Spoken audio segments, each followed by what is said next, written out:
여러분 안녕. 다사다난한 인생을 살고 있는 미나킴입니다. 오늘은 저출산에 대해서 이야기를 해볼 거예요. 제가 며칠 전에 어떤 영상을 하나 봤는데 그 영상이 막 제목이 그런 거더라고. 저출산의 마지막 미래는 뭐 90년대생한테 달려있다 막 이러는 거야. 90년대생한테 왜 책임 전가해? 90년대생한테 책임 전가하지 마세요. 아니 솔직히 우리나라가 저출산이 되고 이렇게 출산율이 적어진 데는 정부의 문제도 있다. 왜?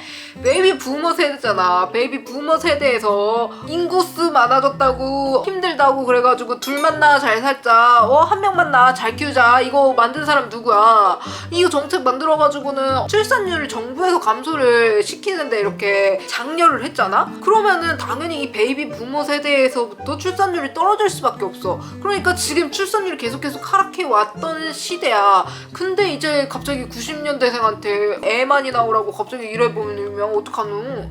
90년대생이 뭘 잘못했다고.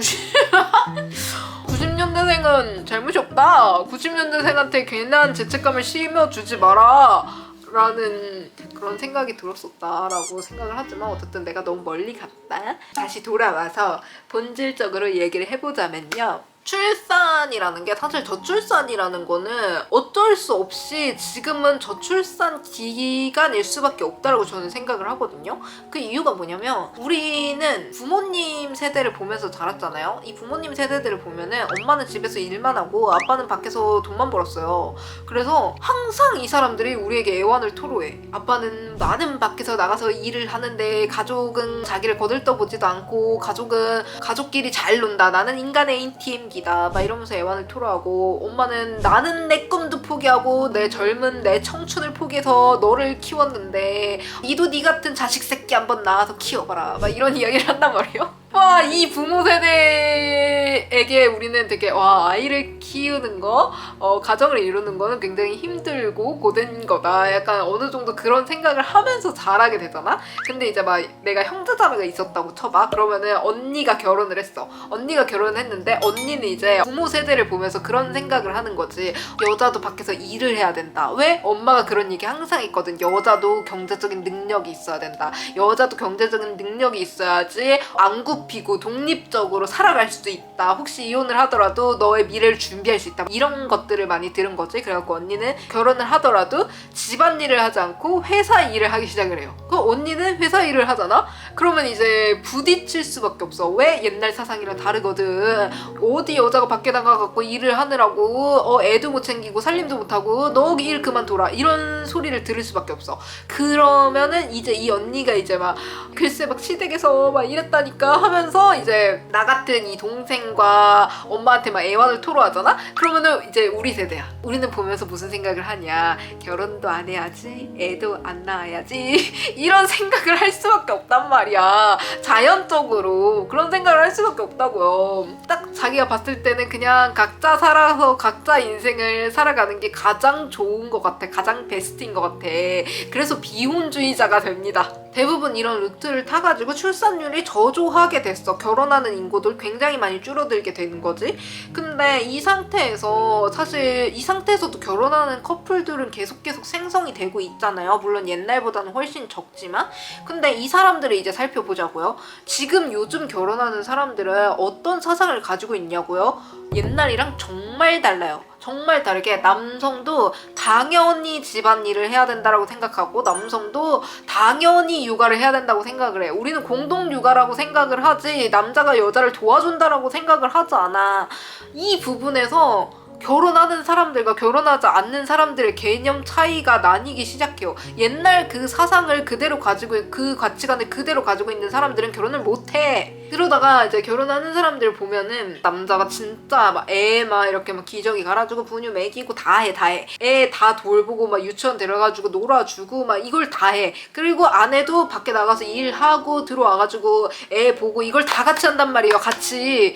이 같이 하는 모습이 이상적인 결혼 생활이었던 거야. 근데 우리는 그걸 모르고 자랐던 거야. 왜 사회 환경이 그게 안 됐었거든요. 근데 이 이상적인 부부들이 점점 많아지면서 이 부부들이 이제 출산을 하는 부부들도 있잖아요. 그래서 이 부부들이 애를 키우는 걸 보면서 이제 우리 세대는 약간 살짝 마음이 바뀌어간다? 내 친구들 주변에서 이제 막 결혼하고 같이 애 키우는 걸 보면서 그런 생각을 하는 거죠. 와, 되게 잘 도와준다 남편이, 이런 이야기를 하잖아? 그럼 내 친구들이, 결혼한 유부녀 친구들이 다 뭐라 그러는 줄 알아? 야, 이것도 잘 도와주는 것도 아니야. 당연히 해야 되는 거지. 지 자식인데 이게 무슨 도와주는 거야. 야, 그리고 요즘은 애는 엄마 아빠 둘이서 키우는 거 아니다. 야, 요즘 애는 시댁 외가 이 새 가구가 키우는 거라고, 애 하나를. 막 이렇게 이야기를 하는 거야. 근데 그게 너무 맞는 말이잖아. 옛날부터 사실 이런 모습을 보여줬다라면 옛날에 그 아픈 애완이 서로 둘 다 없었을 거라고 생각하거든요. 근데 요즘 공동 육아를 하다 보니까 본인이 돈 벌어오는 ATM기라는 생각을 애초에 안 해. 그리고 본인만 살림을 한다는 생각을 애초에 안 하게 된다고요.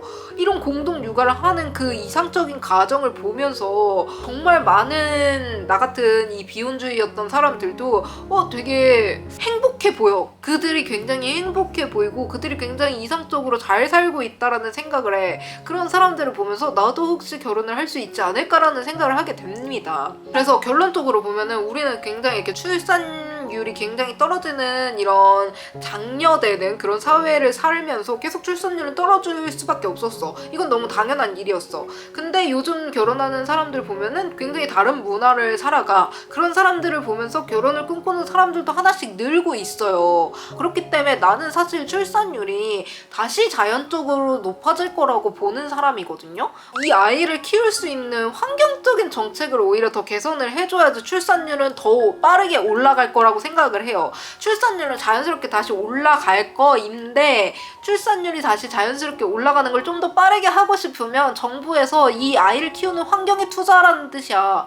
이게 무슨 말이냐면요. 요즘 아이 키우는 가정을 보면은요. 유치원 보내기가 하늘의 별 따기래요. 1년 전부터 유치원을 예약을 해야 돼. 그리고 내가 아까 말했잖아. 내 친구 보면 새 가구가 한 아이를 키운다고. 근데 막 부모가 없고 막 이런 사람들은 결혼하기가 얼마나 더 부담스럽겠어. 아이를 돌봐주는 시스템, 부모님이 일을 하더라도 아이를 키울 수 있는 그 시스템이 구축이 되어야 된다고요. 아이를 낳았다고 돈을 주는 게 아니고 아이들이 보낼 수 있는 보육시설을 만들거나 아이들이 이 보육시설을 빨리 이용할 수 있는 방법을 뭐 예약 대기기간 막 1년 이렇게 길어질 때까지 냅두지 말고 이 기간을 단축할 수 있는 법을 만들라고요. 이 기간을 단축할 수 있는 재정적인 지원을 하라고요. 뭐 보육시설을 더 늘리든가 보육시설에서 일을 해줄 수 있는 사람을 늘리든가 그래야지 이 출산율이 가파르게 올라갈 수 있죠. 빠르게 올라갈 수 있는 방법은 하나예요. 이 아이를 키울 수 있는데 최선을 다해서 보좌하라. 정부가 해야 되는 일은 돈을 주는 게 아니야. 보좌하는 거야. 근데 이상하게